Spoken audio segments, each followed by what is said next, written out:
Bwana Yesu asifiwe wapendwa. Tuko kwenye rendez-vous. Tunakusalimu. Nous te saluons partout. Nous te souhaitons aussi bon début de la semaine. Que cette semaine soit une semaine d'action de grâce, de visitations divines, de surprises inattendues dans ta destinée. Que ton téléphone sonne, non pas pour les mauvaises nouvelles, mais pour des surprises. Au nom de Jésus, prions l'Éternel. Père éternel, notre Dieu, nous voici au 8e chapitre de notre 40 jours eschatologiques. Révélation Jean-Daniel. Bénis mon frère, bénis ma sœur, qui nous suit sur les plateformes, sur ta télé, à la radio et partout où il peut être. Que ta grâce, que ta faveur et que ta bonté la localise au nom de Jésus. Amen. Bien-aimés dans le Seigneur, nous sommes au rendez-vous. Et la fois passée, on a parlé si.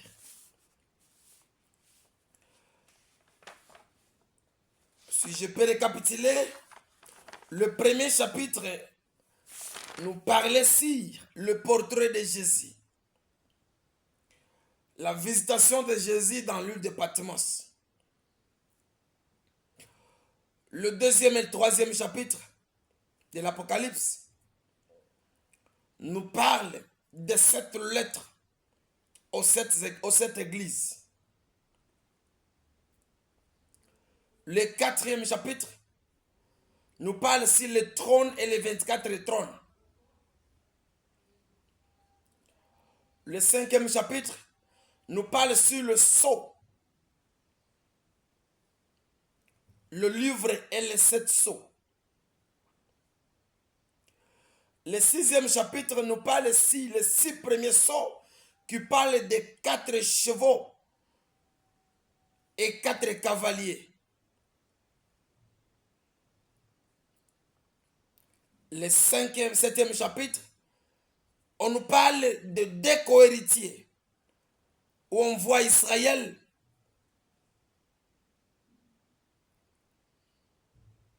avec le chiffre de 144 000 et les nations qui portent des robes blanches. Ils chantent, ils adorent en disant Amen. La louange et la gloire, la sagesse, l'action de grâce, l'honneur, la puissance, la force soit à notre Dieu au siècle des siècles. Ça, c'est l'adoration de 24 veilleurs. Et les nations qui portent des robes blanches, ils adorent à haute voix en disant le salut est de notre Dieu qui est assis sur le trône et à l'agneau immolé. Alléluia. Maintenant, le 8e chapitre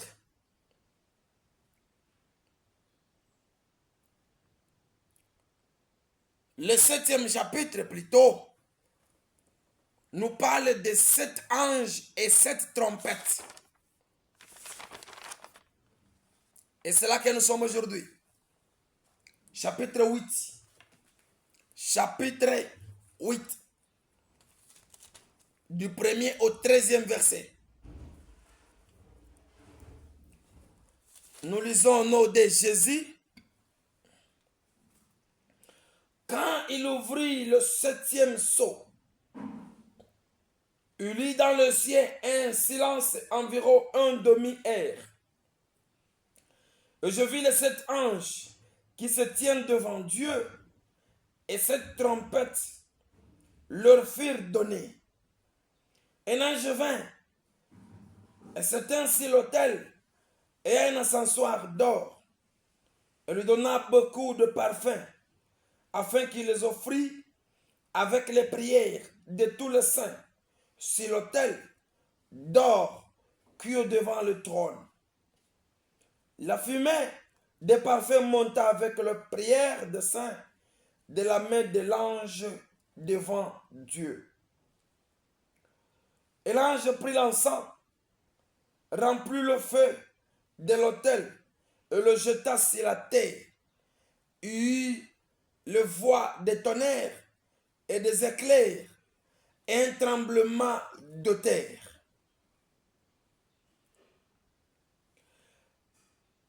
Et les 7 anges qui avaient cette trompette se prosternèrent et se préparèrent à sonner. Parole de l'Éternel. Alléluia. Père, je bénis ta parole et le téléspectateur et l'auditeur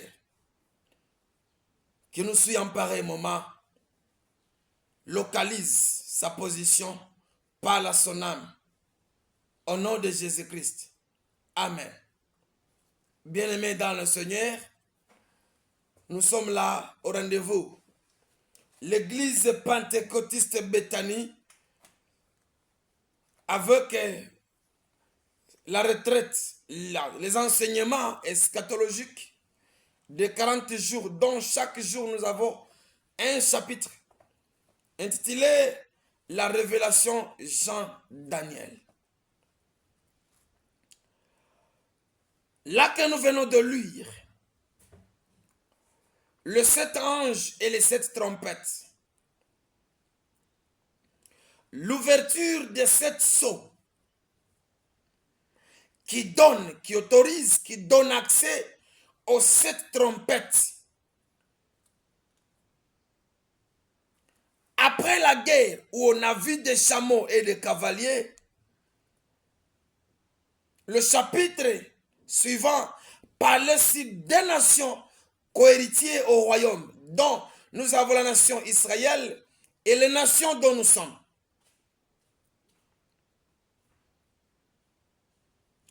Le 8e chapitre nous parle maintenant des anges et les 7 trompettes. La visitation et les portraits bien-aimés. Alléluia.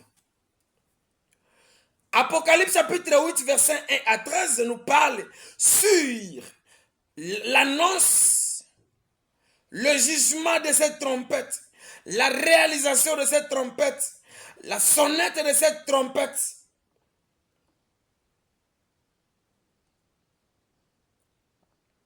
Sont des plaies sur la terre. Alléluia.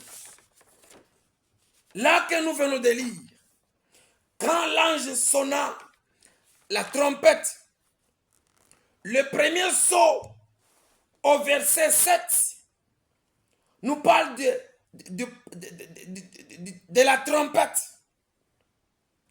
Il lit des grêlés, le feu mêlé en sang, jetèrent sur la terre. Un tiers de la terre fut brûlé. Un tiers des arbres, de toute herbe, fut brûlé. La première trompette. La grêle, bien-aimée, c'est un image de la neige. Ce sont les ergues, des grosses pierres.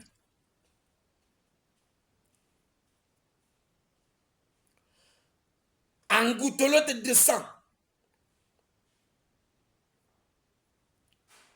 Il y a le feu qui est mélangé par le sang. Qu'on jette, qu'on jettera, qu'on va jeter sur la terre. Les conséquences ou les effets, un tiers de la terre sera brûlé. Moto Tawaka. Or, la terre est occupée en un tiers, c'est-à-dire la partie occupée de la terre sera brûlée. les arbres, les herbes seront brûlés. Les humains, les animaux, les êtres humains, les mariés, les célibataires, les divorcés seront brûlés. Le banque, le patrimoine, le bien et richesses, les coffres forts et banques seront brûlés. Voilà les effets de la première trompette. Moto utawaka na kuchoma na kugandamiza na kuteketeza. We mzinzi, unaishi ukahaba, jua kwamba kuna moto ambao unaandaliwa. Au verset 8, l'ange autorisa d'ouvrir le 7e sceau. Et la 2e trompette est sonnée, avec comme effet une grande montagne embrassée par le feu, jetée dans la mer. Un tiers de la mer deviendra du sang. Un tiers des créatures de la mer mourut, les êtres, les poissons, les animaux aquatiques seront des victimes, détruits par les effets de la 2e trompette. Au verset 10,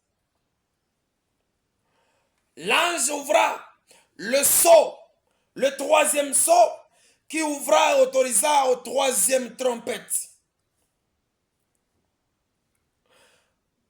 L'étoile ardente du ciel tomba du haut de la terre, appelée Absinthe. C'est le soleil. Un tiers des eaux de la terre seront changés. Les hommes mourront, car les eaux seront amères. Bien-aimés, quand les eaux seront amères, il y aura une soif d'eau. Les gens vont chercher de l'eau. Les enfants vont demander à leurs parents de l'eau. Dans des foyers, il y aura demande des eaux. Mais tout endroit, il y aura de l'eau, même dans nos réserves, dans nos bidons, changeront en sang et amer. Maïta kosekana. Spirituellement, l'eau symbolise la parole. Il y aura carence de la parole. Même ce qui est enregistré sur le Google, l'Internet, sera effacé. Nos Bibles dans nos maisons oubliées seront enlevées. Nos cahiers de prédication, agenda, seront enlevés. Les hommes de Dieu, les cantiques, les CD, les cartes mémoire, tout objet contenant indice de l'évangile sera emporté. Où les gens vont chercher la parole. Watalitafuta neno na watalipata.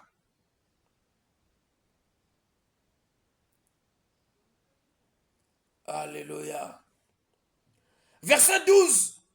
Le 4e sceau donne ouverture au 4e trompette. Les effets de cette 4e trompette, bien aimé, un tiers du soleil fut frappé. Le soleil sera divisé en 3. Et une partie de ces 3 sera frappée. La lune, un tiers frappé en obscurité. Les étoiles, un tiers d'étoiles tomberont en obscurité. Un tiers de jour et de nuit seront sans éclairage. l'obscurité totale. Molili, Giza. Le diable règne dans l'obscurité. Il a pris la parole, il a pris la conscience, il a pris la cohabitation, il a pris la grâce, il aura pris la miséricorde. Là, c'est l'obscurité totale.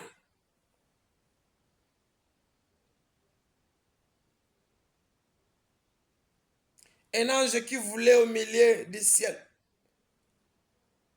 Il volait en disant d'une forte voix, malheur, malheur, malheur aux habitants de la terre, à cause des autres sons, de la trompette de 3 anges qui restent. L'ange a vu avec les 4 anges précédents qui donnent 4 trompettes. Ce n'est que l'avant-goût.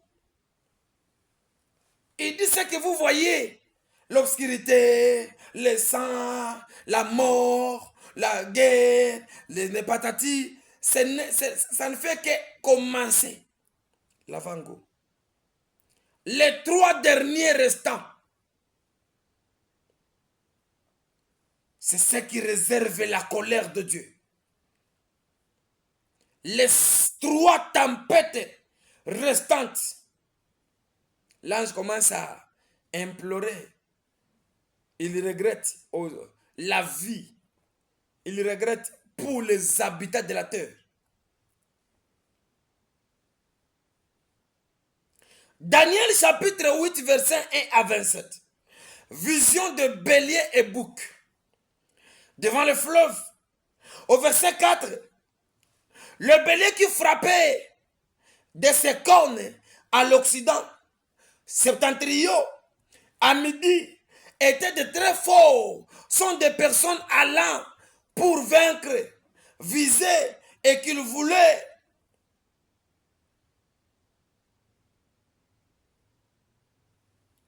Un bouc venait de l'Occident,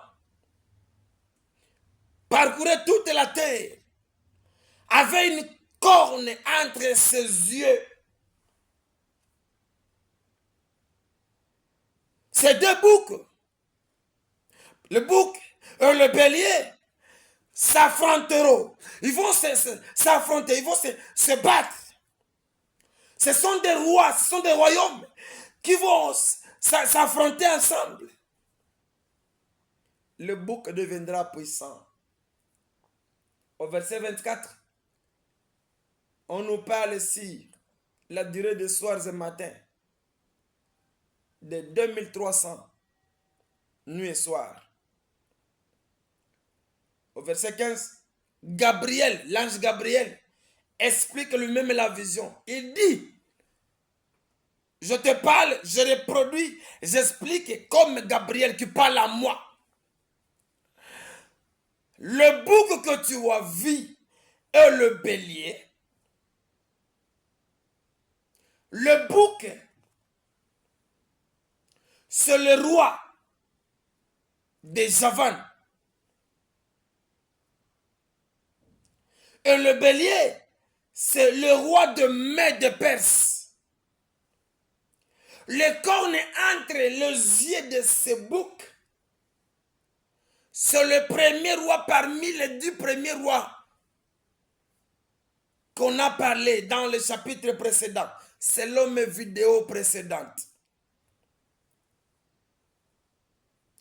Les 4 cornes symbolisent les 4 royaumes qui s'élèveront à cette nation, mais sans force. Dans le chapitre 7, où on parle des nations et Israël, les nations, dans le chapitre 6, où on parle des âmes, les âmes des saints en dessous de l'autel, ceux qui étaient persécutés à cause de l'évangile, ceux qui avaient imbibé les robes dans le sang immaculé, selon chapitre 8, 7. seront des victimes ou menacés par les 4 royaumes qui symbolisent les 4 cornes de ce bélier. Au verset 23, là c'est le feu qui se fait allumer. La fournaise où le diable, le péché, le démon, les impudiques, le païen, les occultistes, le marabout, les antichristes, les opposants de la parole seront consumés pendant que l'Église sera déjà levée. L'Église sera dans le millénaire avec le jeune époux, en train d'apprendre encore de nouveau l'identité de Dieu, le nom de l'Éternel, comment l'adorer. Bien-aimé, je ne suis pas venu te condamner. Que tu le veuilles ou pas, Jésus revient bientôt. Daniel nous dit au verset 23 que le péché sera consumé, le marabout sera consumé, les pédophiles seront consumés, les primacurias seront consumés, le maïkari sera consumé, le meurtrier sera consumé, les païens seront consumés, les lesbiennes seront consumées, les pédophiles seront consumés, les soulards seront consumés, les païens seront consumés, les apostats seront consumés, les athées seront consumés. Où es-tu? Tu es sur la liste? Ou tu es de la part? Tu es du côté de Jésus? Tu es dans l'église? Tu es déjà enlevé? Classe-toi et demande à Dieu sa force, son amour, sa volonté pour que tu appartiennes à ceux qui seront enlevés, à ceux qui seront aux cieux, à ceux qui seront dans le millénium, selon ta conduite, ton comportement, ta foi, tes actes. Que Dieu te bénisse abondamment, parole de l'Éternel.